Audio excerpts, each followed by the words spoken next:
Okay, Rockfin, let's go. Thank you. Doobie-doobie-doo. Doobie-doobie-doo. Doobie-doobie-doo. I'm your host, sabrinasalvati. Doobie-doobie-doo.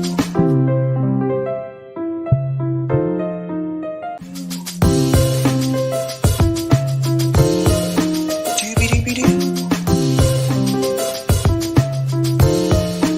Doobie-doobie-doo. I'm your host, sabrinasalvati.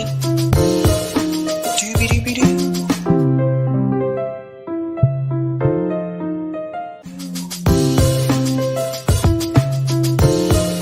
Doobie-doobie-doo. Doobie-doobie-doo.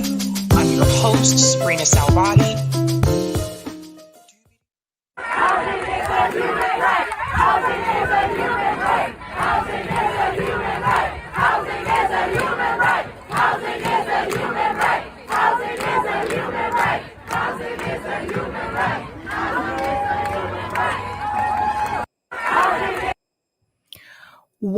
Welcome to Sabs podcast. I'm your host, Sabrina Salvati. If you are new, I want to let you know that Sabs podcast is a part of Revolutionary Blackout Network. You can catch me there on Tuesday, Thursday, and Fridays. And you can catch me here Tuesday, Thursday, Fridays, and Sundays. That's right. Sunday. All right. Housing is a human right. That video that you just saw there, that was outside of the State House here in Boston, Massachusetts. Huge discussion that's happening right now. I'm going to get into that story a little bit later. But if this passes, this is going to be huge. Huge. Quick shout out to everyone watching on YouTube, Rockfin, and Twitter. Want to give quick shout outs to people in the chat. This is not going to be a particularly long stream. I am going to do call in after this stream today. And then I have a meeting after that as well. So the call in is not going to be like 5 hours. And this stream isn't going to be particularly lengthy either, because I do have some other things that I got to do. But I did want to cover these stories. I think we have some interesting things to talk about today. I'm going to go ahead and share my thumbnail with you. Okay, so today I am discussing Matt Taibbi Twitter files, Russiagate. Matt dropped another bombshell in reference to the Twitter files. We're going to talk about that today. I'm also going to discuss the Paul Pelosi video has been released along with the 911 call. So I'm going to get into that. I'm also going to discuss, and this is huge. We're going to talk about this on call in. Lula says no. What is that in reference to, and why should you know about it? We're going to get into that. And of course, per the video I just showed you earlier, Boston rent control. And you can see the sign there that says the rent is too damn high. And I have to agree. The rent is too high, not just in Boston and other places as well. Quick shout out to everyone who is a Sabby patron. Thank you guys so much for your support. All of your names are listed here. If you're interested in being a Sabby patron, I have 5 categories: members, Sabbies, Sabsters, Sabinators, and of course, the ultimate. You can also see their names scrolling across the bottom of the screen there on the ticker. So that's all those little lovely names are down there. And I also want to give a shout out to new Sabby patrons. Over here, we like to call them newbies. Let's give a shout out to Robin Murphy, Lake City Vegan. I like that name. And Elos, I think that's how you pronounce it. Elos O'Shea Wyatt. Thank you guys so much and welcome. Like I said, you really do keep things running over here. So what are we going to talk about first? I want to go ahead and get into this discussion here about rent control. Now, the mayor of Boston is Mayor Wu. One of the things that she did run on was bringing back rent control to Boston. So for those who are not aware, at one point in time, Boston actually did have rent control, and then they did away with it. And it's been a mess ever since then. Some people have difference of opinion about rent control. Some people feel that it would actually make things worse. And there are others that disagree. And the people who disagree are the ones that you saw here in this video. This is right outside of the State House in Boston. They had a good turnout. I did not know about this. If I knew about it, I would have tried to be there, you know. A lot of times I find out about these things after it's already happened, which sucks. But here it is. For those of you who didn't see the beginning, they are chanting, housing is a human right. Housing is a human right. Housing is a human right. Housing is a human right. Housing is a human right. Housing is a human right. Housing is a human right. Housing is a human right. Housing is a human right. Well said. So why are those people protesting outside of the State House? Well, it's because of this recent news. In a bid to bring rent control back to Boston for the first time in 3 decades, Mayor Michelle Wu is readying a proposal that will limit allowable rent increases to 10% per year. Now, I'm going to get into this article from the Boston Globe, but I also want to let you know what happened to that. Oh, maybe it's two. That's weird. What happened to the article? Oh, there we go. Why is it disappearing? Okay, I'm going to have to do this through shared screen. I don't know what's happening here. Sorry. I'm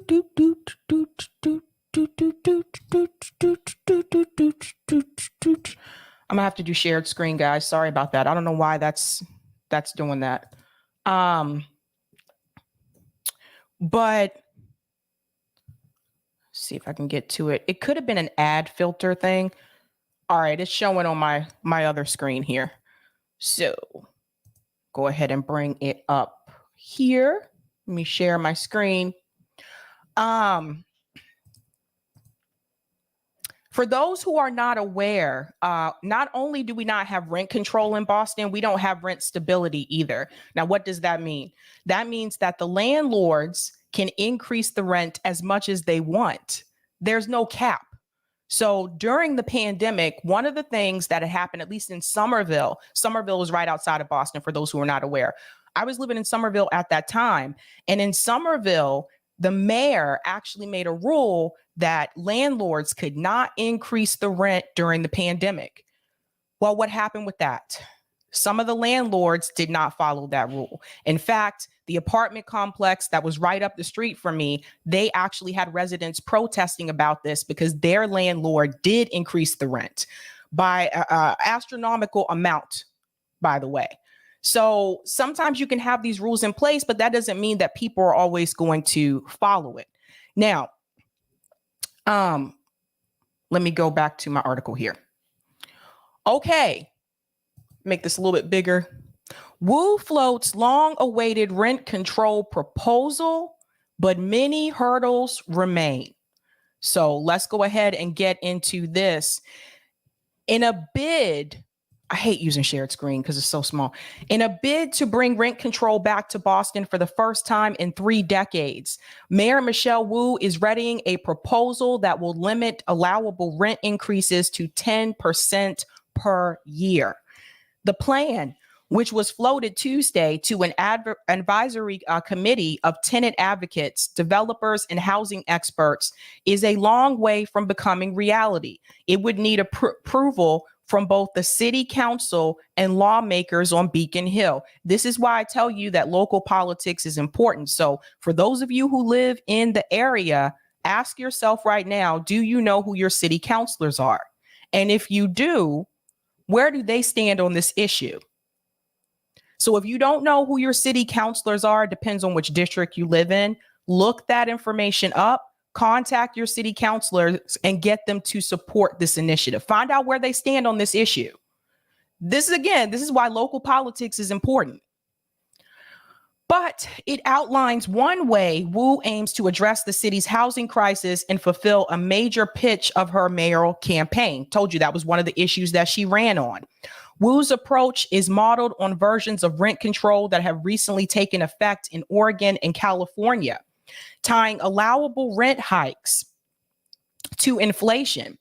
In this case, it would allow annual increases up to 6% higher than the federal government's consumer price index. In a typical year with 2% inflation, landlords could increase rent by up to 8%. That's insane. In high inflation years, like 2022, the measure would never allow increases of more than 10%. I'm sorry, you guys, but I still think 8% is also still too high. This is ridiculous. It would exempt new buildings for the first 15 years after they open, as well as small owner-occupied properties, such as three-deckers. Three-deckers, for those who are not aware, in certain parts of Boston, there are triple-deckers. So that's what they're referring to when they say three-deckers. Where did I go? And it would be paired with so-called just cause eviction protections for tenants, which require landlords to have adequate reason to launch eviction proceedings on a tenant. A spokesperson for the city confirmed the details of the proposed discussed Tuesday. We continue to work with the advisory committee towards specific legislative language that would protect families from rent gouging and displacement as our city continues to grow. That's coming from a city spokesperson. We look forward to receiving additional stakeholder feedback before filing a proposal with the city council. Boston has long been one of the most expensive cities in the country to rent an apartment, and most of the others on that list, New York City, San Francisco, and LA, have had some form of rent control in place for decades. See, I did not know that until I read this article. I lived in New York. At the time when I lived in New York, I thought that some of the apartments were grandfathered in. So like people who may have had an apartment in New York City, like back in the 70s, some of those units have been grandfathered in as a part of rent control. But I thought that they had stopped that in New York. Maybe they brought back some other initiative. Meanwhile, rents here have surged in recent years throughout the city's neighborhoods, sparking concerns about displacement of working class tenants. Average asking rent per unit in Boston neighborhoods 2012 versus 2022. So this is huge because I'm glad they use these years because I moved to Boston in 2011. And I remember how much rent was back then. Back then, you could get a one-bedroom apartment in the Allston neighborhood. That's where Boston University is over in that area. And so is Boston College is over in that area as well. You could get a one-bedroom apartment in Allston for like $900. I remember that. Not today. Even in Allston, they have apartments. Again, I just told you there's two universities over in that area. They have apartments renting for over $2,000 a month. That's ridiculous. So look at this graph here. The Fenway, Mission Hill neighborhoods saw the sharpest uptick in asking rent with 31% increase over the last decade. This is insane. So I love that they mentioned the neighborhoods down here, Back Bay and the South End, downtown, East Boston and Chelsea, Fenway, Mission Hill, Jamaica Plain, Roxbury / Dorchester. There's Somerville, and I can't see that one. Oh, I don't know why they did that. That might be Charlestown. South Boston, Seaport, and Alston Brighton. So look at how it's increased. This is insane, you guys. 30%. Now, if you look at South Boston and Seaport, look at how high the rent has increased in South Boston. Over 30%. It's the highest one up here. So the South Boston that you see in a lot of these movies like The Departed, Good Will Hunting, that South Boston does not exist anymore. South Boston used to be a working class, like Irish American neighborhood. There are still some parts of South Boston that have housing projects on the outskirts, but most of it now has been heavily gentrified. I used to live in South Boston, so I know this from experience. Now, if you go through South Boston, you see nail salons on like every block, juice bars, spin cycle facilities, for those of you who like to get your spin on. Things have really, really changed. So if you've never been to Boston, that might be something that you're not aware of. If you watch those movies, you think that's what Southeast still is like today. It is not. It's very much a professional class now because of its proximity to downtown Boston. So you have a lot of people that work in the finance district that live in Southie now. So it has definitely changed. It's sad. It's so much has happened. Mari said rent control didn't and hasn't gone well in San Francisco. That's interesting. Yeah, I want to hear from you guys, those of you that have it in your cities, because like I said, some people have said that this will actually make things worse. So, let me know. But this increase is absolutely ridiculous. Now, Alston is a little bit lower here, but still it has gone over, excuse me, I got to call. Still, it has gone over 20%. And again, you have colleges over in that neighborhood. Roxbury, Dorchester.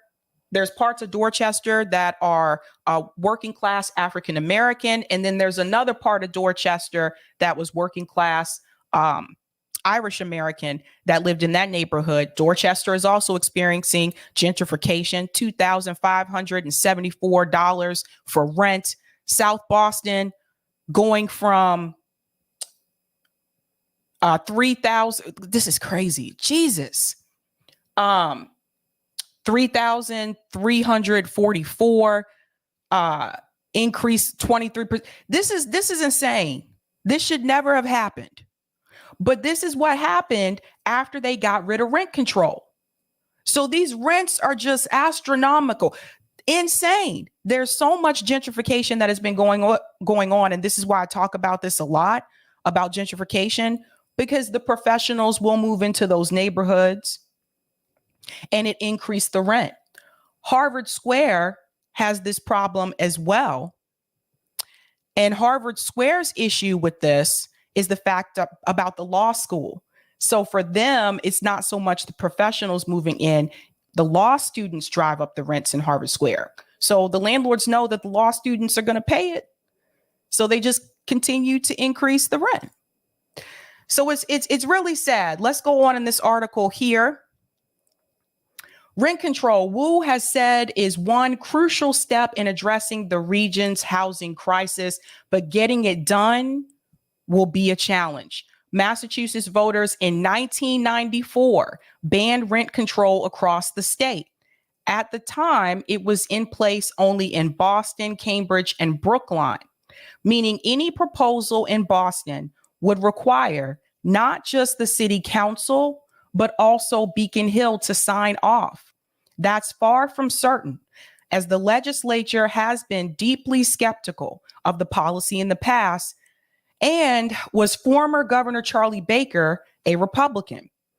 Newly elected Democratic Governor Maura Healey has been non-committal, but signaled during her campaign that she may be open to allowing cities and towns to pursue their own versions of rent control. So I want to mention something here about our former mayor, Marty Walsh, was against rent control. In his debate with Tito Jackson, he said that rent control will not work in Boston. We're too far gone. You can't bring it back now. So that wasn't something that he ran on, but it is something that Mayor I can't talk today, that Mayor Wu did run on.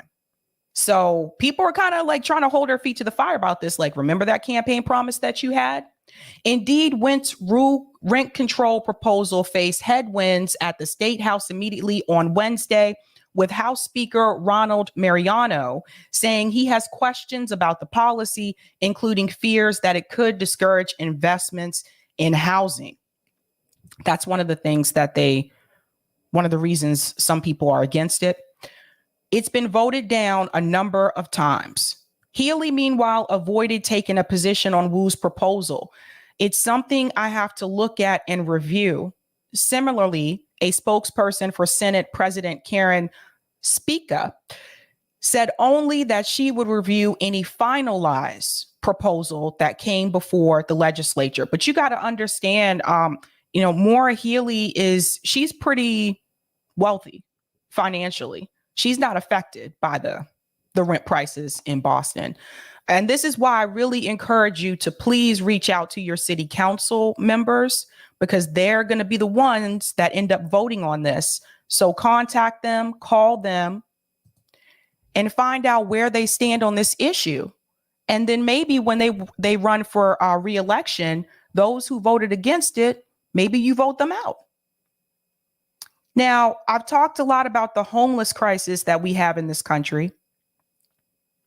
And one of the things that I've mentioned to you before is that some of the people that are homeless have jobs.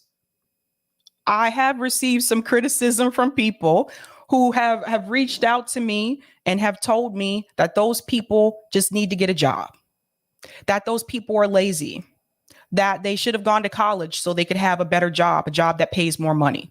But those are also the same people that tell me people need to pay back their student loans. So I don't know, I don't get it. But I want to show you how even if you have a job, depending on where you live, gentrification can still make you displaced. Let's take a look at this clip here. It's called "I Make $20 an Hour and I'm Still Homeless." Check this out. These people are struggling to find a home while being surrounded by billionaires. Pago 1,700 para este. Es Jackson y es la renta muy cara. Jackson Hole is known as a playground for the rich. It's been home to former Vice President Dick Cheney and movie stars like Harrison Ford and Sandra Bullock. And today, Teton County, where Jackson Hole is located, is the richest county in the U.S. And it's also the county with the highest income inequality. I've been at the homeless shelter for a while. It's intimidating. It's not what the rich person wants to hear. There's a housing crunch in Jackson Hole. There are apparently 2,000 folks on the housing waiting list. The pay for the area, it's in the upper 20s per hour. It's great money. Where's the live? But even in a place desperate for more housing, there's small but vocal opposition to affordable housing projects. Jackson Hole is in Wyoming. Wyoming housing, it's not an expensive state to live in per se. But the problem is, because you've had people that are millionaires move into places like Jackson Hole, that has actually increased the rents for the people who are from there. So this is why you have people who are making $20 an hour, but they don't have a place to live. So when people like Sandra Bullock and people like Harrison Ford, they move into places like Jackson Hole, this is what happens. Let's go on. This is crooked and you know it. And I want you to know we're going to sue you. We are going to sue to stop this. We're in Wyoming to learn how the working class is struggling to survive in Jackson Hole and why the least populated state in the U.S. has a housing shortage. Yep. And this is about Jackson Hole, but this is happening across the country. Patrick Morris has lived in Jackson Hole since 2013. He's currently experiencing homelessness. There is a daily fee to stay here. Currently, it's $15 a day. Patrick is staying at the Good Samaritan Mission, the only shelter for the unhoused in all of Teton County. Currently, Patrick is also working as its culinary director. Serve probably 15 to 20 people a night, 7 nights a week. There's times where I serve 40 people a night. Patrick says he's been through what he calls the Jackson Shuffle. Between 2013 to present day, I've probably lived in about 15 different places in Jackson. And for most Jackson residents, that much moving isn't uncommon. Yeah, rent gets raised, 1,000% with no notice, and you can't afford it. There's no regulations here in Jackson. Like many workers in Jackson, Patrick's previous housing was tied to his employment. Companies have started providing housing for employees because they know rent is so expensive. Jesus. But that quickly became a problem because when Patrick wanted to quit, he became homeless too. Getting overworked, and they wouldn't promote somebody else to take off some of the, work that they were putting on me. I was working 70 hours a week, not getting paid overtime. So I told them, I said, look, it's not working out. I'm getting overworked. And they said, well, you can't stay in the employee housing if you don't work the hours we tell you to work. And 70 hours a week and not getting paid for overtime. That's another thing that's been happening in a predatory system. You have people working over 60 hours a week, and there are these companies that are like, yeah, we're not going to pay you overtime. You just got to work the job. And they basically made me homeless. So he came here to the Good Samaritan mission. About 40 some beds or say. There's 5 female dorms upstairs, and then the rest are men's dorms. Currently, the Good Samaritan only has space for single men and women. Right now, unhoused families have no shelter in all of Teton County. The Good Samaritan is a working shelter, which means that everyone who stays here long term has to work full time. But that's not difficult. There's no shortage of jobs in Jackson Hole, and wages here start at $20 an hour. But in Jackson, the wages start at $20 an hour. Did you guys hear that? Jeez. Wealth inequality is so vast that $20 an hour is not a livable wage. So how was it that this mountain town became home to the ultra-wealthy in the first place? This land was originally home to the Eastern Shoshone and Shoshone-Bannock tribes. With the rise of the fur trade in the 1800s, the two tribes were pushed onto smaller reservations, and white settlers started building homesteads. When Teton County was formed in 1921, 30 years after Wyoming became a state, it was actually too sparsely populated and the land deemed not valuable enough for it to meet county requirements. But then in the 1950s, Jackson got its own commercial airport, and a decade later, it got a ski resort. That, combined with the expansion of the Grand Teton and Yellowstone National Parks, brought a lot of tourists. The ski resorts will really jack up the rent. These ski towns. But those visits to this majestic natural beauty then led to permanent residency for the American wealthy for I'm sorry, what Eric said here, this is a good point. Stolen land. Yes, because the Native Americans, it was their land and they were pushed out. So the gentrification actually started back then, if you think about it. 2 reasons: taxes and technology. There's no other way to say this. Jackson Hole, Wyoming is a tax shelter. The state collects no income tax or capital gains tax, there's no tax on corporations, and the current sales tax is 6%. The valley has attracted many investment bankers from New York and other states to relocate and enjoy the outdoors. The second big reason Jackson Hole became wealthy is because of technology. Bankers were telecommuting and taking conference calls from the ski slopes here even before the pandemic. And now as work-from-home policies at many companies have expanded, it's caused even more people to relocate to Jackson Hole. Today, Teton County has the highest concentration of wealth per household by a large margin, nearly $100,000 more than the next county on the list. So he mentioned in investors moving from places like New York City to Jackson Hole. When people tell me, why don't all of us leave these cities and move to some of these rural towns and like start over there? The problem that you're going to run into with that is something like this. Once you start to get an influx of people coming, especially people that have money, once you start to get that influx to come into some of those smaller, like rural communities, guess what's going to happen? The rent is going to increase for the residents, the people who were born there, the people who grew up there. It's just going to follow you. Like this is that solution idea. It might be a good solution for the person who moves there, but then the people who grew up there are affected. So you have to actually change the entire predatory system. But that wealth isn't distributed equally, especially when it comes to Jackson's immigrant population. Esta es mi cocina. Es muy pequeña, pero es suficiente para 2 personas como mi pequeño hijo y yo. Tom repeated, they don't. Ligia Galeano is a single mom who lives in Jackson with her 8-year-old son, Damian.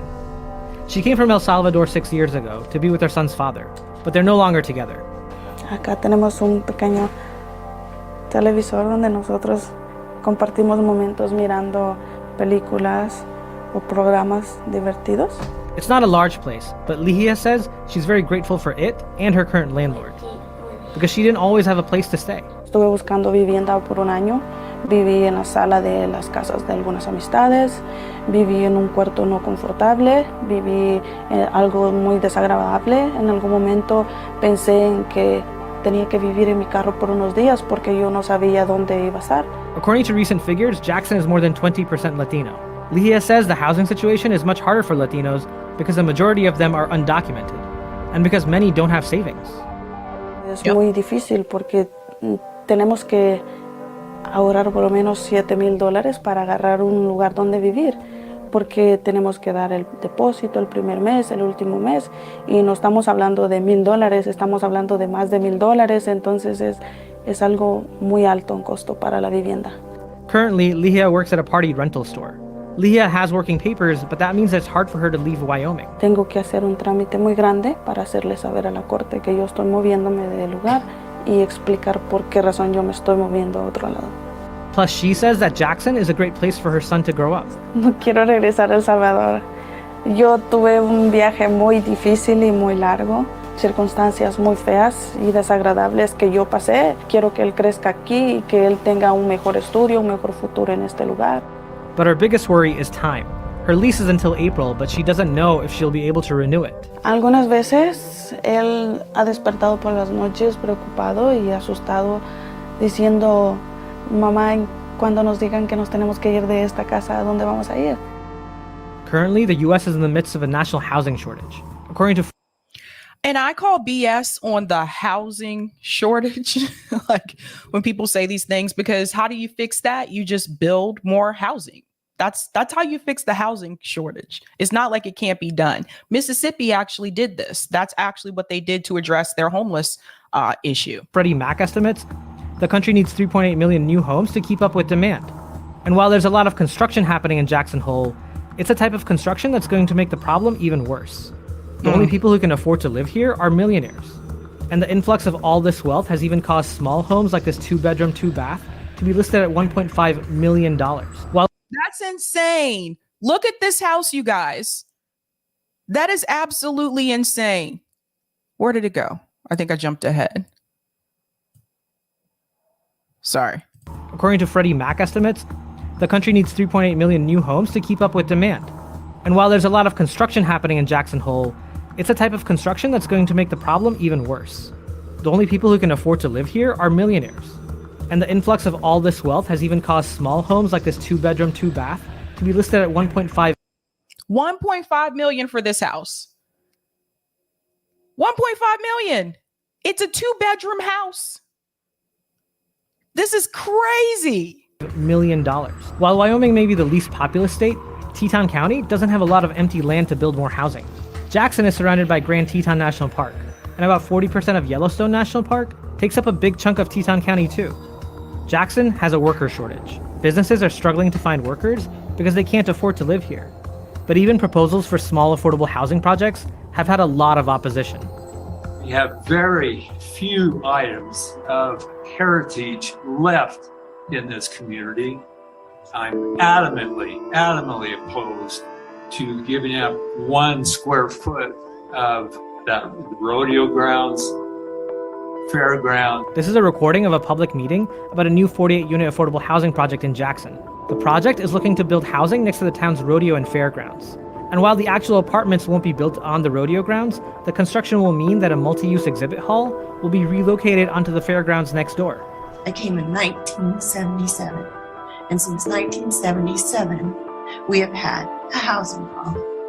It's never going to get fixed. It's never going to be what the town needs. What the town needs is our fair and rodeo arena.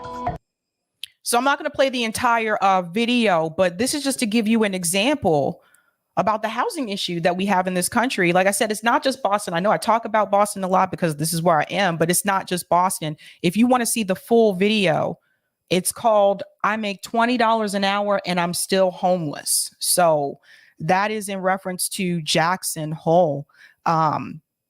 It's crazy. I mean, what do we do? What do we do? You know, some people have decided that the answer is to move. So I've known people that grew up in New York, same thing with Boston, and they moved further south. They've moved to places like Raleigh, North Carolina, or Columbia, South Carolina. But you know what's happening now? For my friends that grew up in North Carolina and still live there, guess what's happening in Raleigh? Guess what's happening in those places like Dallas, Texas, and Austin, Texas? The rent has started to increase there because people have fled in. Same thing for Nashville, Tennessee. I have a friend that lived there too. She had to move further outside of Nashville because it's too expensive now for her.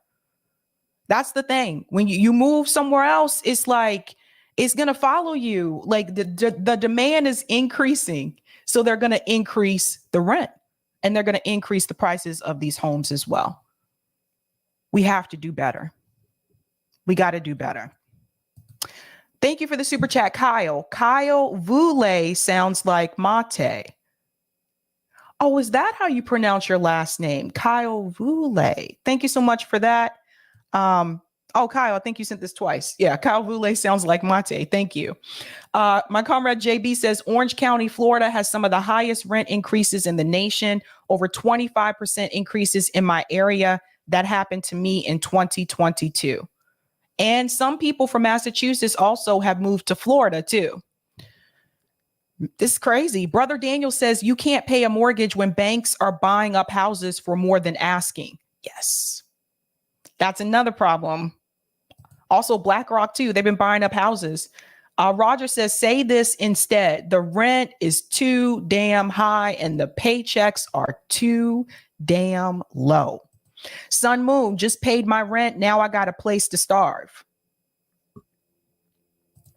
The Oracle says this is predatory capitalism at its earnest best, grinding out the poor. I agree. Betsy says what would all uber wealthy people in Jackson Hole do without all the cheap labor? That's a good question. Thank you for the super chat, Delthea. If they don't want housing for working people, then they don't want working people. Let them take out their own trash, raise their own kids, and wait their own tables. All good points. I'll take that comment on Rockfin, Eric. Thank you. Thanks for the tip on Rockfin, Roger. Rent too damn high and check too damn low. A Massachusetts public bank passed as an amendment would tamp down on speculative behavior that private equity who owns housing engages in rate hikes. A public bank would invest in the building of more housing for low incomers. What would also help is an amendment that outlaws private equity from owning housing hospitals, nursing homes, clinics, medical facilities. Let's get it poppin', Massachusetts. I agree. I think us having a public bank, that could help out with a lot of things. I really do. Okay, we're going to get to something. We're shifting gears here now. A couple of months ago, you may have remember, I talked about this story with Paul Pelosi. He was attacked in his home. And at that point in time, they didn't want to release the body cam footage of the officers. They didn't want to release the footage of the intruder coming to the house, etc.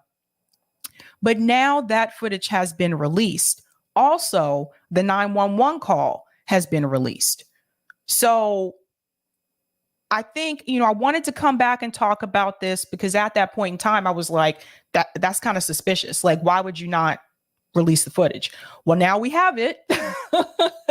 So I want to go ahead and get into that, but I want to play the 911 call first because there's something very odd about the situation still, you guys. When you hear the 911 call and then when you see the video, it just feels,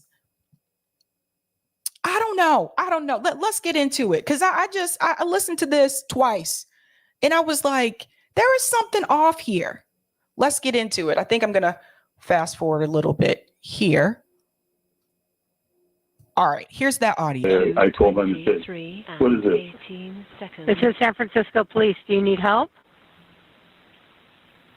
Oh, well, there's a gentleman here just waiting for my wife to come back. Nancy Pelosi. That part right there alone is kind of weird. When he says there's a gentleman here waiting for my wife to come back, there doesn't seem to be any type of panic or anything in his voice, although he could have done that on purpose to not escalate things with the intruder. But that just feels weird. Like, there's a gentleman here waiting for my wife to come back. Oh no, man. Let's go on. He's just waiting for her to come back because he's not going to be here for a day, so I guess we'll have to wait. That part too. She's not going to be here for days, so I guess he'll have to wait. What? Oh my God. I don't understand. Okay, do you need police, fire, or medical for anything? 8 seconds. I don't think so. I don't think so. 0 to 23 and Okay. 58 seconds. There's the is the Capitol Police around? 2 20. No, this They is San usually Francisco. protect my wife. They're usually here at the house. Protect. Okay, that was one of the questions that did come up when this story was first introduced. Where were the Capitol Police? Because Nancy Pelosi, she's what, third in line to the presidency? So that was one of the questions people were asking, like, why weren't the Capitol Police there to protect the property? And so then I have to ask, are they only there if she's there? And so they don't actually protect the husband or the other family members? I'm not certain. I'm asking you guys. I really don't know. But I did think that was kind of strange. My wife. No, this is San Francisco Police. Friday, October. I understand. 8 2022. Okay, well, 0 to 24 I don't know, what do you and think? 18 seconds. Think everything's good? He thinks everything's good. I've got a problem, but he thinks everything's good. So the gentleman was actually standing right next to him while he was on the phone with the police, because you can hear him talking in the background. So he just said everything's good. That's another thing that was weird too. So he let Paul Pelosi call the police. Is this not weird to you guys? Like, if you have an intruder, is the intruder going to let you call the police? He's right next to him. Oh no, man. Oh no. Okay. Call us back if you change your mind. No. This gentleman just came into the house, and he wants to wait here for my wife to come home. 0 And so, 24 and 48. anyway, he told me to put the phone down. Do you know who the person is? No, I don't know who he is. He has this. He's telling me not to. He's telling me not to do anything. Okay, so that answers that question that we had too. That was another thing that came up. Did he actually know the gentleman? According to the police call, he's saying that he doesn't know who he is. What is your address, sir? 2640 Broadway. 0 to 25 and 0. What is your name? Seconds. My name is Paul Pelosi. Friday. Anyway, this gentleman says that he thinks everything ought to, he told me to put the phone down and just do what he said. 18 seconds. Okay? Okay, what's the gentleman's name? I don't know. What's that? My name's David. The name is David. So the guy's right there. So he even said, my name is David. So at first I thought, before I started watching this, well, maybe he didn't realize that he was calling the police. Maybe David didn't realize that Paul Pelosi was calling the police. But he knows he's calling the police because he's mentioned police and during the discussion, and he even said his name. Huh. Okay, and who is David? I don't know. What's that? I'm a friend of theirs. Yeah, he says he's a friend, but David says he's a friend. As I said, I've never. But you don't know who he is? No, ma'am. 48 seconds. Okay. He's telling me I'm being very leading, so I got to stop talking to you, okay? 25 and okay. You sure I can stay on the phone with you just to make sure everything's okay? No, he wants me to get that all off the phone. So now he's telling him to get off the phone. After he said all that, after he let him say all that, remember, this guy has a hammer in his hand and he let him call the police. 0 to 20. Okay. Okay. And 0 8 Thank you. seconds. Okay, bye. October, we are very weird. Now, I also have the video. So we have the video footage now for those of you who were wondering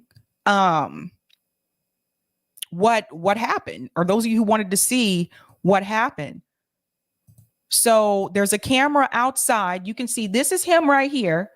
For those that were wondering, how did he get in? Because that was another question that was coming up.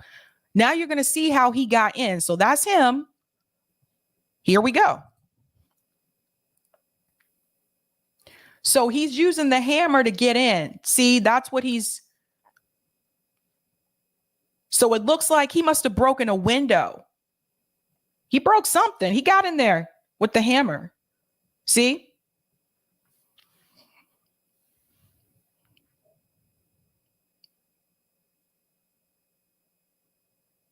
Jeez. Hi, how you doing? So this is the police. So the police have shown up. I gotta see who opened the door. This is the part too where I need to see who actually opened the door. Was it him or was it David? Who opened the door, you guys? It's hard to tell. Because so David is standing right next to him. But it's hard to tell who opened that door. Max Fiend said, oh, the timestamp, 5:08 a.m. he breaks in. 5 o'clock in the morning. I still can't tell who opened the door. I'm sorry. This is just going to bother me because I'm really trying to.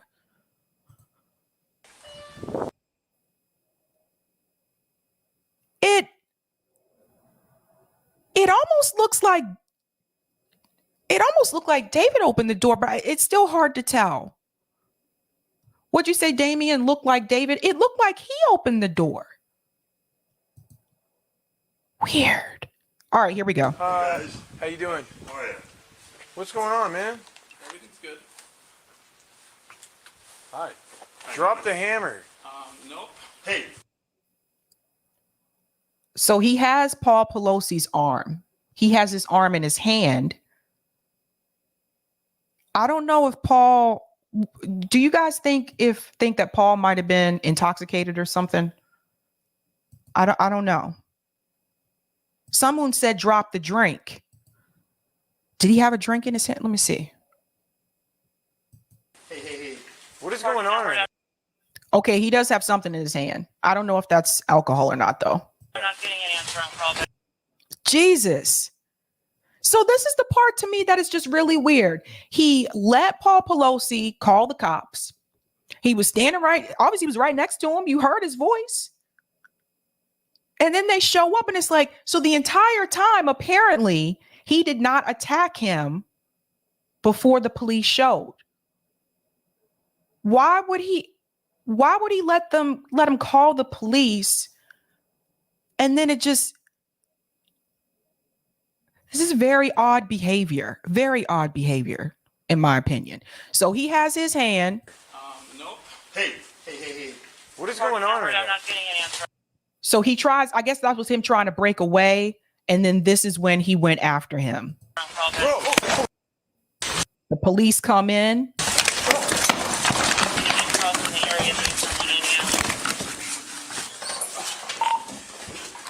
Edward 14, Edward, send back up, code 3. Code 3 back up at 26. Give me your hand. Unit code Give me your hand. 40 Broadway for 14 out.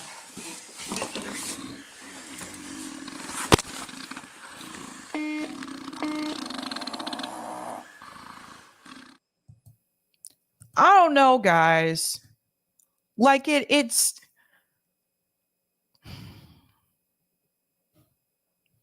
I don't know if David had a screw loose or something like that, but it does seem kind of weird to me that he let him make the call. Didn't attack him apparently before the police got there. The police get there, and even when the police show up, he's standing right there. He wasn't even trying to hide. He didn't try to run away or anything. Don't you think most people would have tried to hide or something? He just stood right there and says, hey.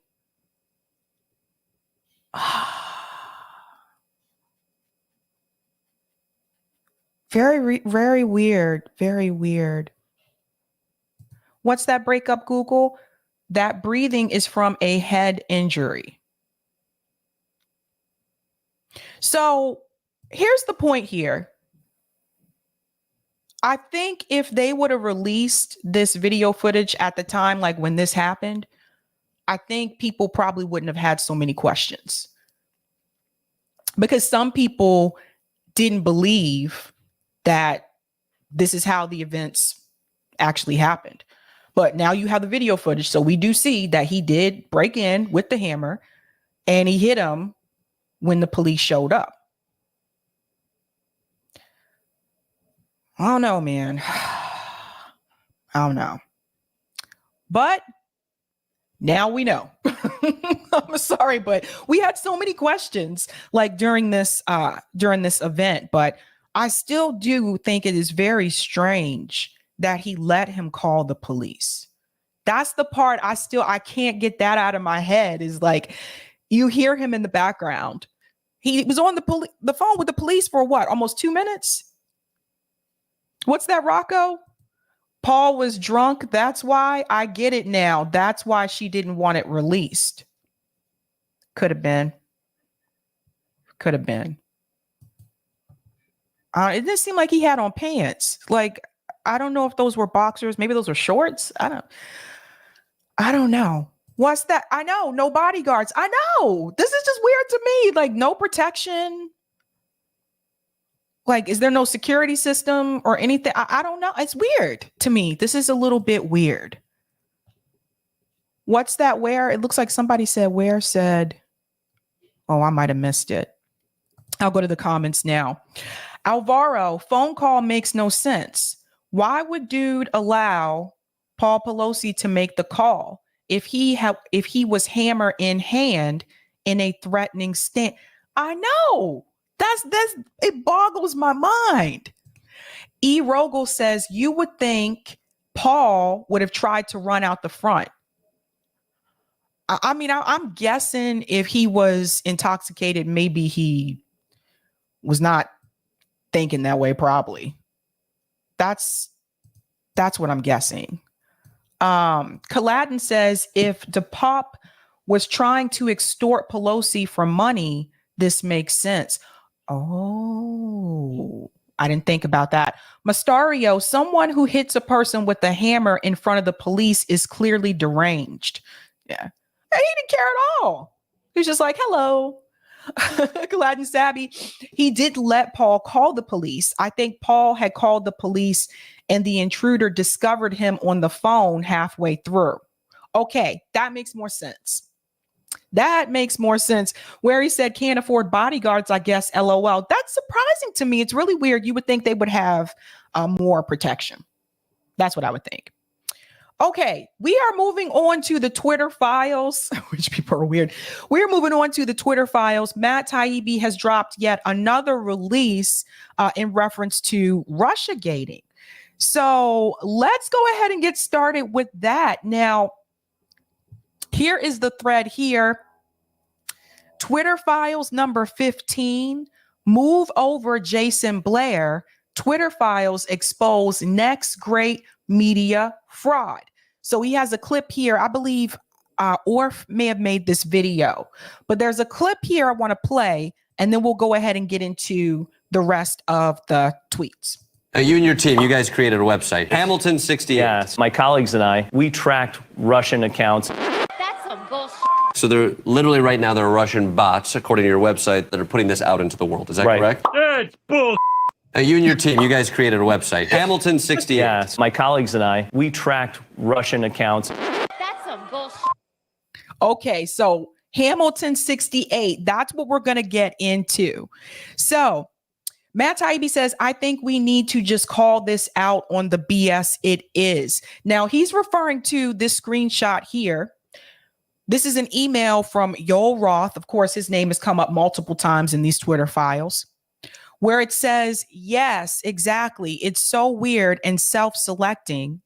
And they're so unwilling to be transparent and defend their selection that I think we need to just call this out on the BS it is. So he's starting with that conversation. He goes on to say falsely accuses a bunch of legitimate right-leaning accounts of being Russian bots. And here's another screenshot from Yoel Roth says, unlike hashtag release the memo, this one is primarily being driven by data from Hamilton 68. I'll do another sweep for spam shortly. But as of yesterday, this looked like the right-leaning hashtag about the shutdown, which only got the label of Russian because the Hamilton dashboard falsely accuses a bunch of legitimate right-wing accounts of being Russian bots. How we publicly push back on Hamilton is a bigger question, but I don't think there's anything too noteworthy about this hashtag beyond that. So here is Yoel Roth letting people know that some of these accounts that Hamilton 68 actually said to flag as like Russian bots or whatever were actually legitimate accounts. And you can see that Yoel Roth is saying, how do we push back on them? So here we go.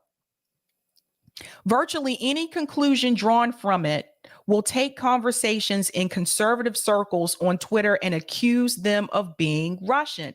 Oh, and by the way, we see this happening now, right? With the war between Russia and Ukraine. It's not just, they're not just doing this to conservatives, but also leftists. Leftists are being smeared as like Putin puppets and Putin apologists and all this kind of thing. Anybody who's criticizing like this conflict in such a way or is trying to criticize Ukraine as well and their involvement, those left accounts are also being smeared. Isn't it?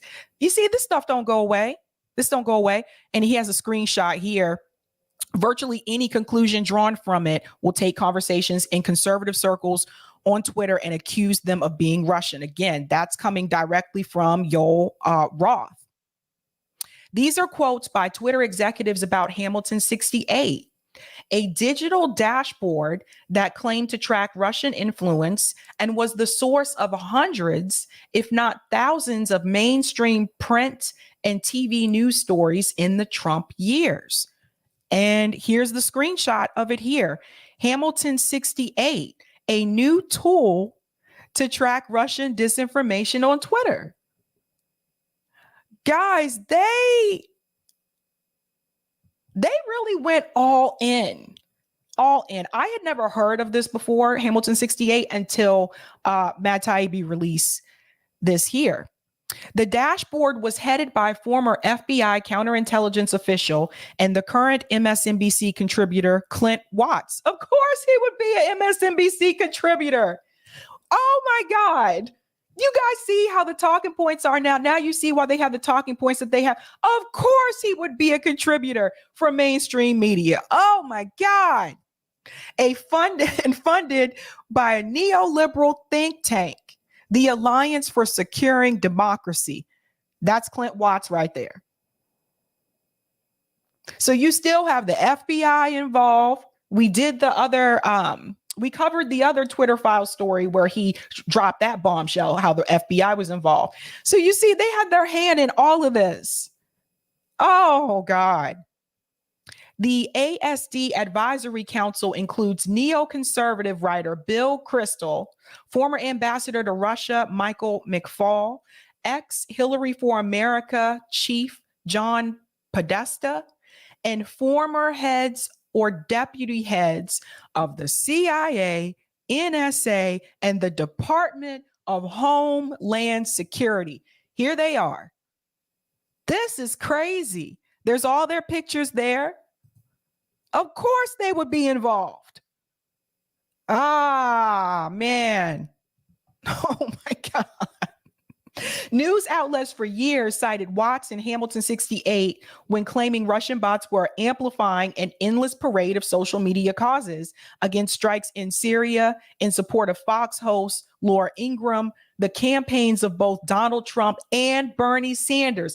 Let's remember, they made this same type of criticism about Bernie Sanders when he ran in 2022. People were trying to say that he was a Russian asset. We saw them make that same claim about Jill Stein when she was running for president. So this is just a tool for them. This is what they do. This is what they do. Anyone who's going to try to push back on the establishment, they'll hit them with that smear. Boy, I tell you. And you can see the headlines here. One tiny corner of the U.S. government pushes back against Russian disinformation. This is laughable. Russia-linked accounts are tweeting their support of embattled Fox News host Laura Ingraham. This was posted by the Washington Post. Like, are they going to retract this information? The Russian bots are coming. This bipartisan duo is on it. Look at this, guys. That's Politico. All of them. They need to retract all of it. Securing Democracy Dispatch, special edition, Mueller's indictment. It says here, supporting Senator Bernie Sanders and Donald Trump. Mueller describes a sweeping year-long multi-million-dollar conspiracy by hundreds of Russians aiming at criticizing Hillary Clinton and supporting Bernie Sanders and Donald Trump. So if you criticize Hillary Clinton, they were trying to smear you as a Russian bot. As if the criticisms about Hillary Clinton weren't legit.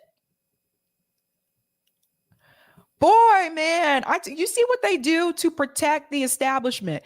So Hamilton 68 was the source for stories claiming Russian bots push terms like deep state or hashtags like fire McMaster, Schumer shut down, walk away, release the memo, Alabama Senate race, and Parkland shooting, among others. And again, he has the headlines like, see, fire McMaster, not Damore. Twitter bots are thriving and they're more lethal than ever. This is CNN. Russian bots are using walk away to try to wound Dem in the midterm. Can you trust these media outlets?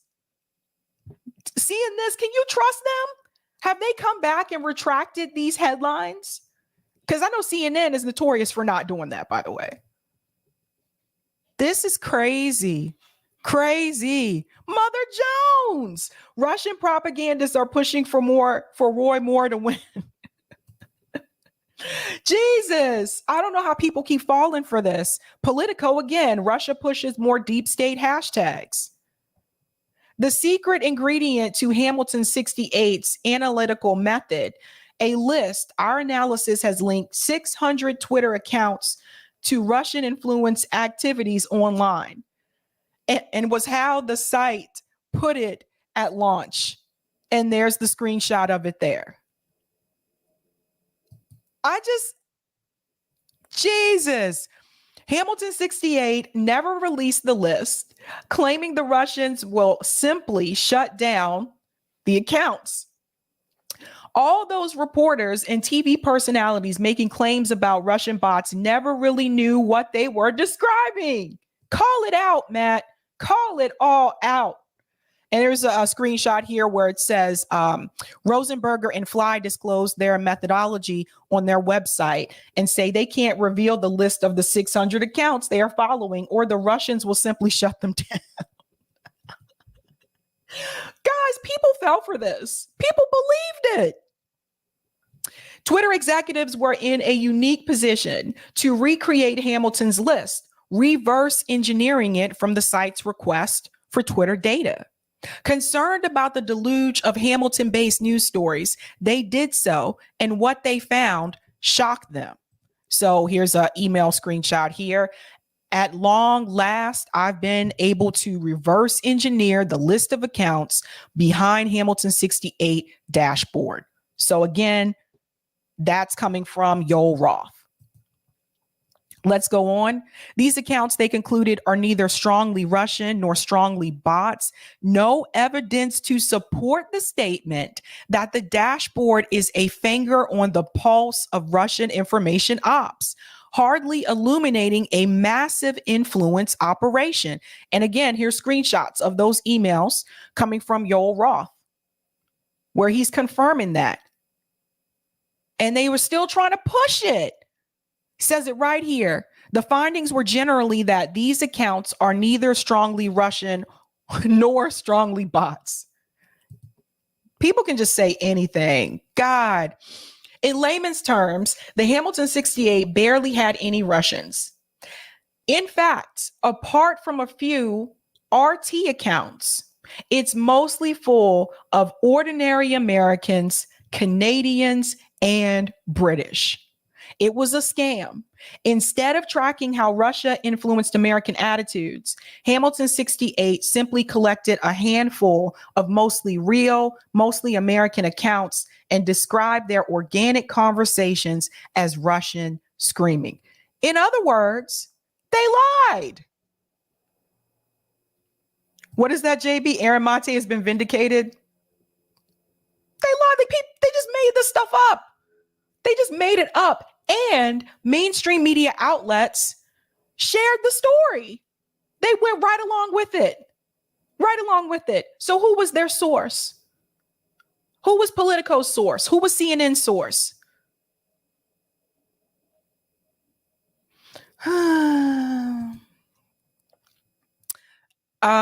Where are we here? Here we go. Twitter immediately recognized these Hamilton-driven news stories posed a major ethical problem, potentially implicating them. Real people need to know that they've been unilaterally labeled Russian stooges without evidence or recourse.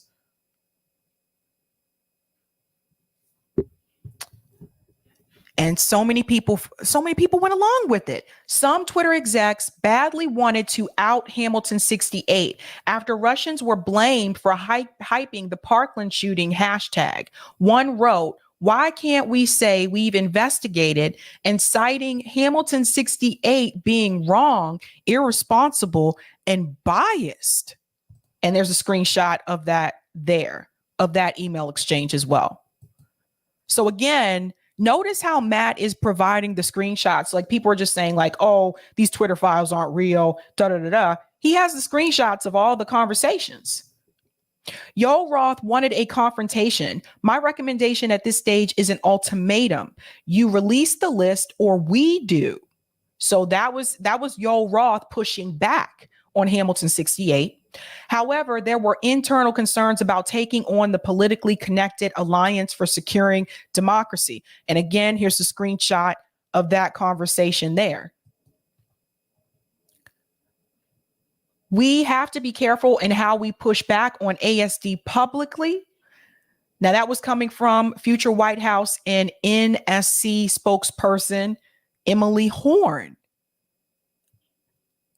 We have to be careful how much we push back. That's coming from Emily Horn, who later on became a White House spokesperson. They're all in there, man. They're all in there. I also have been very frustrated in not calling out Hamilton 68 more publicly.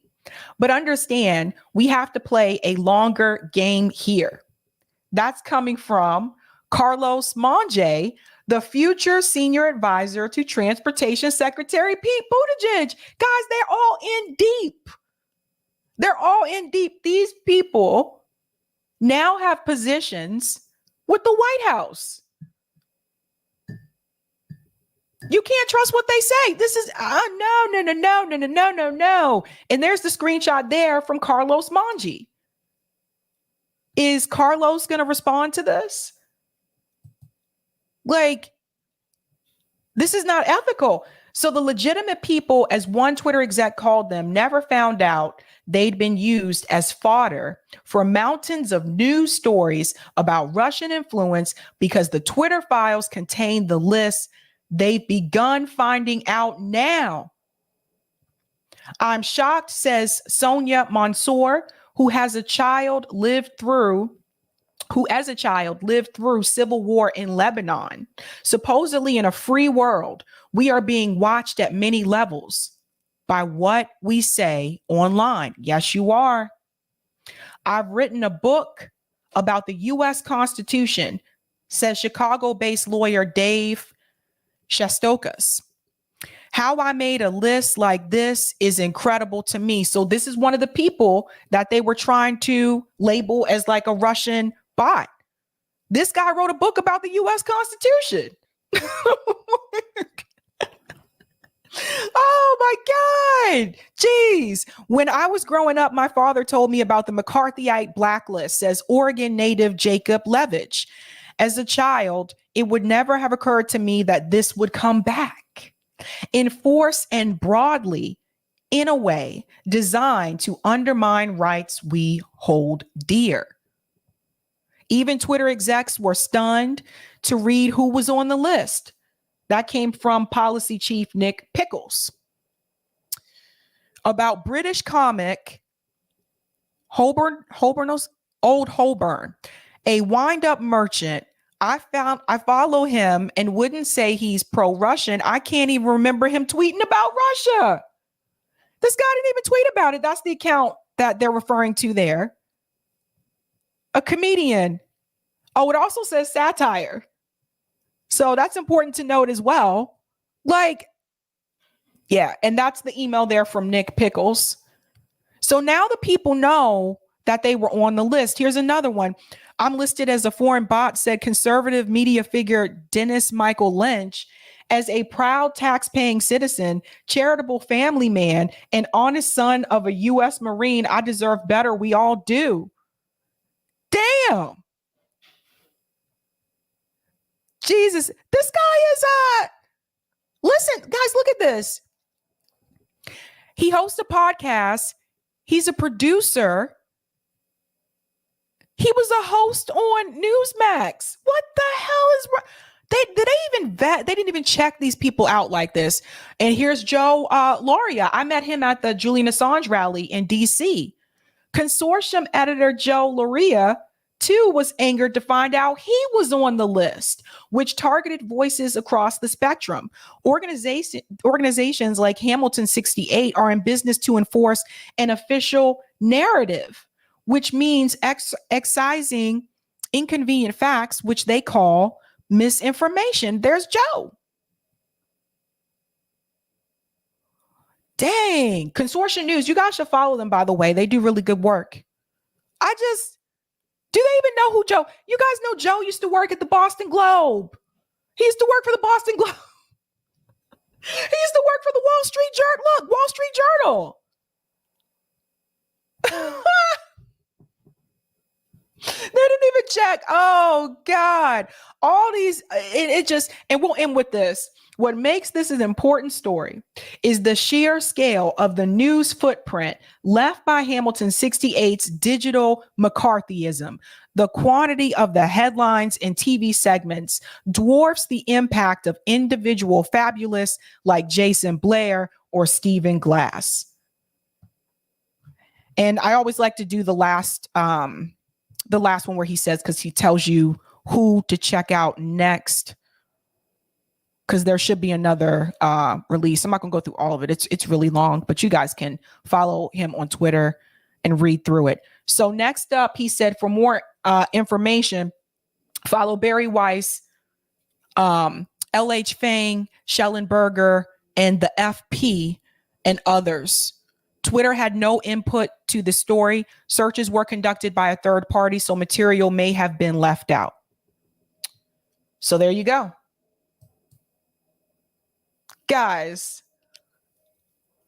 Jeez. They didn't even check this stuff. Like, what the hell? Oh dear. I'm gonna go to some of the comments. That's a doozy. I wonder what is gonna come out next. You know? Mastermind Hour says, I blame Lin-Manuel Miranda. Mr. Missing in 44. Hello, fellow Russian assets in the chat. This is ridiculous, right? Kim, I was okay with being called a Russian bot. I always said I heard Black Russians taste delicious. JB in Russian accent. Once again, Boris and Natasha's evil plans were thwarted by Moose and Squirrel. Ay. All right. We're going to go to the final story. And this is the call-in discussion. I know you guys have reached out to me and you've asked me if I can start doing some of the call-in discussions earlier. I totally get it. I totally feel you. But this discussion here, this is huge news. Lula has decided to take a stand about the Russia-Ukraine conflict. And I want to get into that story. But before I get into that story, I want to remind you what happened recently, that Germany has decided to send Leopard tanks to Ukraine to help them out. Now, this comes after Joe Biden has decided to send tanks. So Germany, I guess, being an ally with the U.S., I think they feel like their hand was forced. You're going to see some of that conversation in just a second. with this clip from Democracy Now! I guess they felt like their hand was forced because of the actions from Joe Biden. So I guess they felt like they had to do something too. But from what I understood, it seems like the people in Germany did not want to do this. So now you have the government going against what the people want. I mean, I was really surprised when I heard this announcement by Germany. I was like, that does not sound like something that Germany would do. So I was surprised by that, especially having lived in Germany. But it just seems like they felt like their hand was forced. So I want to play a part of this clip here. Now, this is Seven. I believe that's how you pronounce her name. She is a member of the German parliament. She's a lefty. And she's going to let you know how she felt about that decision. And then we're going to discuss what Lula has decided to do. So let's get cracking. For people in the United States, they might particularly not understand what this controversy is about for some people. Can you talk about what the decision means today, the announcement, to send these Leopard tanks to Ukraine, but also allow other countries like Poland who have these tanks and in Scandinavia to be able to send them to Poland as well, getting them originally from Germany? Well, hello, Amy, and thanks for having me. This decision sending battle tanks to Ukraine from Germany and giving the decision that Poland and others can send Leopard 2 German tanks to Ukraine is a historic wrong decision. And it comes only because of the pressure, the heavy pressure of the United States Biden administration, we have to say. Several months ago, Chancellor Scholz in the German parliament, in the Foreign Affairs Committee, said it is a red line. It's a line of escalation, sending battle tanks from Germany to Ukraine. That would cross a red line. But the pressure now was too heavy, too strong from the Biden administration to send Germany in the front line of this war. And it was the pressure of the coalition partners, the Greens and the Liberals. They are actually the neocons in this coalition in Germany. They officially said that they would breach the coalition if these battle tanks, Leopard 2, wouldn't be sent by Chancellor Scholz to Ukraine. And that was the problem. And we are now in a very bad situation because I think it's a wrong decision, historic wrong decision, because it's against the majority of the population in Germany. According to new polls in the recent days, the majority in Germany is against sending battle tanks to Ukraine. Hit that like button, guys, if you haven't had a chance to do so. So that's an important piece there. The majority of Germans are against this. They're against it, is what she's saying. Now, why is this important in reference to Lula? Now, this came from Glenn Greenwald. This is where I saw this, and we'll get into this article. He said, breaking, Brazil's left-wing president Lula rejected a request from Germany to provide arms for German tanks in Ukraine. Lula said Brazil intends to remain neutral in the war. He previously argued NATO, US, Ukraine bears 50% of fault for the war. This is huge. And also this goes along with, let me go ahead and pull up this article. This goes along with the fact that you have a continent. No, I'm not donating. Sorry. You have a continent like Africa that said they're remaining neutral. They received pressure from France telling them you need to pick a side. And the entire continent of Africa said, nope, we are not participating in this. We are going to remain neutral. Now you have Lula saying that Brazil, so now you have another country saying we are not going to participate in this. We are not going to give any type of arms, and we are going to remain neutral as well. And I want to see, sorry, I can't talk today. I want to see if this is going to be the tipping point. Will this encourage other countries to do the same? I don't know. We'll have to wait to see. But let's go ahead and get into this. So Lula is like, I am not about that life. Brazil's ex-president Lula claims Zelensky equally to blame for war. Let's get into this. Now, The Guardian published this. I'm actually surprised they covered this. Brazilian presidential frontrunner Lula has said the Ukrainian president, this was posted last year, but I'm still surprised The Guardian published it. So this was May 4th, 2022. So listen to this. Lula has said the Ukrainian President Zelensky and his Russian counterpart Putin bear equal responsibility for the war in Ukraine, putting the leftist icon at odds with Western powers. In an interview with Time magazine published on Wednesday, the former president said, well, he's president now, but the former president said it was irresponsible for Western leaders to celebrate Zelensky because they are encouraging war instead of focusing on closed-door negotiations to stop the fighting. And again, this is a call for peace, right?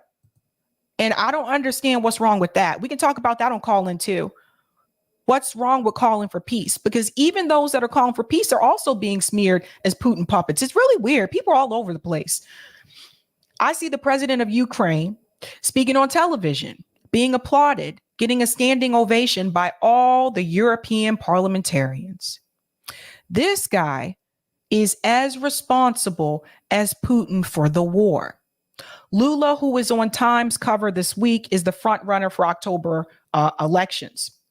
The remarks will probably raise eyebrows in the US and Europe, which are supplying military support to Ukraine and have hit Russia with punishing sanctions over an invasion widely seen in the West as an act of unprovoked Russian aggression. Lula said Zelensky should have yielded to Russian opposition to Ukraine's moves to join NATO and held negotiations with Putin to avoid a conflict. Referring to Zelensky's rise to fame as an actor and comedian, he added, "We should be having a serious conversation. Okay, you are a nice comedian, but let's not make war for you to show up on TV." The veteran leftist said Biden and European Union leaders failed to do enough to negotiate with Russia in the run-up to its invasion of Ukraine in February. The United States has a lot of political clout, and Biden could have avoided war, not incited it. Biden could have taken a plane to Moscow to talk to Putin.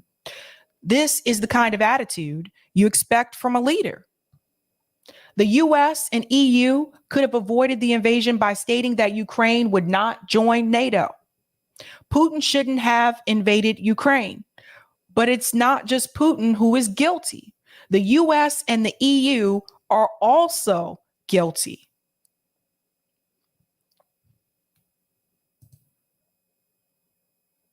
How do you feel about that? Again, for those of you who are just joining, saw this announcement earlier today, Brazil's left-wing president rejected a request from Germany to provide arms for German tanks in Ukraine. Lula said Brazil intends to remain neutral in the war. Do you guys think that this could be the push to encourage other countries to do the same? Let's talk about it on Call In. I want to hear what you have to say about this. Because if that happens, then maybe there'll be more of a push to call for peace. You know? Let's go to some of these comments really quick, and then we will scoot on over to Call In. Thank you so much for the super sticker, Susan. Betsy says, thank you, Sabby, for earlier call-ins. I hear you, Betsy. Betsy, I hear you. Thanks for the super chat, Delthea. Y'all do know this whole Ukraine thing is going to end badly, right? The U.S. doesn't understand that you can't dig your way out of a hole. Breakup Google says tanks are almost worthless on the modern battlefields with things like Switchblade drones. This is all a joke to empty out the old tech, which is becoming trash. Interesting breakup, Google. By the way, I love that name. I love that name. Comrade JB says 150 more of y'all can hit the, hit the like button, guys. I'm not sure if I'm said that the screen can hit the like button. Hit that like button, guys. That helps out with the algorithm. But we're going to talk about it. Let's scoot on over to call in. I have to put, did I put the link in the, let me put the link in the chat. Can't forget to do that. If you guys have never been on call in, come check it out. You don't have to download the app. I know some people don't want to download another app. I totally understand. Totally understand where you're coming from with that. But you can listen to it on your laptop as well. And you can also call in from your laptop too. So that was a new feature that they have added. Let me go ahead and share this link. Call in.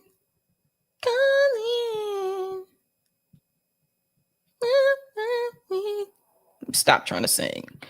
All right. So the link is there. And this is not going to be a very long call in because I have another appointment later on.